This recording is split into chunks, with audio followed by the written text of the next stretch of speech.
সুখ পাখিটা গেছে মারা একটা তীরে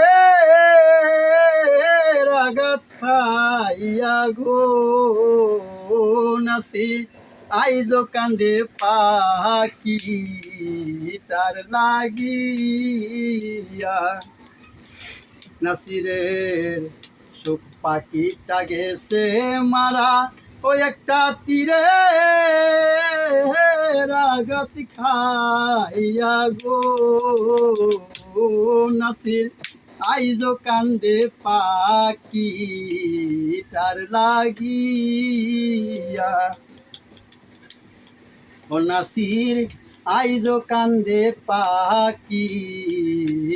লাগিয়া